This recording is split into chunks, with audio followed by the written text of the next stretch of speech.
Very important point that we've raised right at the beginning. So Yusuf alayhi salatu wasalam makes mention of this, and Allah says, إِذْ قَالَ يُوسُفُ لِأَبِيهِ يَا أَبَتِ إِنِّي رَأَيْتُ أَحَدَ عَشَرَ كَوْكَبًا وَالشَّمْسَ وَالْقَمَرَ رَأَيْتُهُمْ لِي سَاجِدِينَ.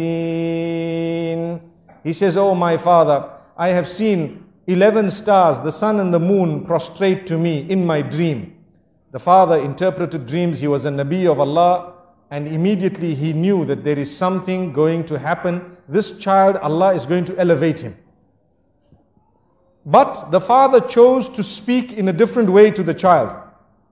To say, be careful, there is something known as jealousy that can overtake anyone, even the best from amongst you.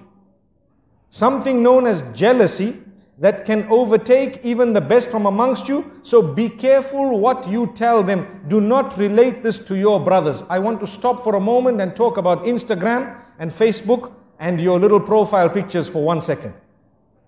Everything that happens in your life, you take a nice picture of it and push it up. Doesn't it happen nowadays?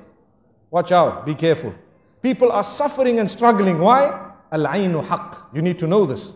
The evil eye is the truth. The hadith says, you are inviting people to have the evil eye on you. Look what I ate. Wallahi, I've seen people's profiles. Every meal, they change the picture. Why? Because I had turkey. Wow. Did you have turkey? They say, I had this lasagna. And you need to know how to pronounce it as well, and how to spell it as well. And I had this and that, and this is the juice I had, and the drink I had, and this is where I went, and this is the hotel I stayed in, and this is how beautiful this was, this is the dress I bought, and this, every single thing. And every while, you dress your child and the picture is up, and you dress another child and the picture is up. Wallahi, there is a lesson. Go back to Surah Yusuf. There are 2 times that we learn a lesson in this surah in this regard.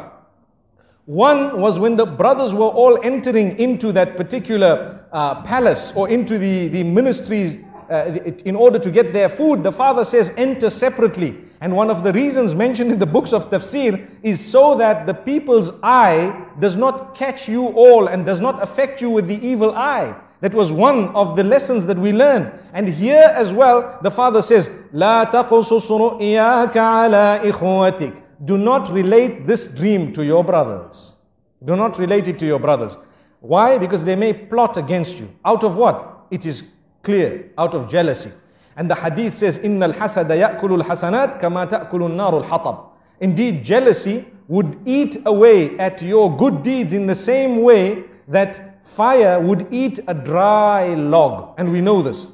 So my brothers and sisters, think for a moment before you upload your pictures and before you actually put your food and everything else. You know, we are not saying that you should divorce yourself completely from technology, but what we are saying, make good use of it. Make the best use of it, but do not use it to destroy your own self. You can tell genuine people sometimes some goodness you've been in, but it does not have to be everything. Because let me be honest, you send 1, 2, 3, 10 pictures, and some people who see it are wishing for it all their lives, working towards it, and you have it with so much ease. Do you think they will be able to digest it? There will come a stage in their lives when they start feeling something towards you. Look at this person, they have heaven on earth, and they don't know the problems you have in this dunya. Why don't we put up, well, I'm not encouraging it, but I'm saying, imagine if we were to put up the profiles about the bad things that happened in our lives all the time. We would be living in gloom and doom. But man is such by nature, he wants a good picture of himself out. He wants a good picture, everyone. We want a good image. So there's no harm in portraying that good image, but it does not need to be the finer details of your life. Leave that between you and your loved ones and those who shared it. And sometimes if you really want, perhaps once in a while, you may want to share it with a selected few. May Allah subhanahu wa ta'ala grant us a powerful and a beautiful lesson. Look, we're speaking about Surah Yusuf, and we started speaking about beautiful things, and we said, be careful who you share it with. Not everyone will be genuine, and even those who are genuine, sometimes it can enter the heart after a certain time, and it can affect you. So if you look at what happened, jealousy overtook these brothers, yet they were the children of a Nabi.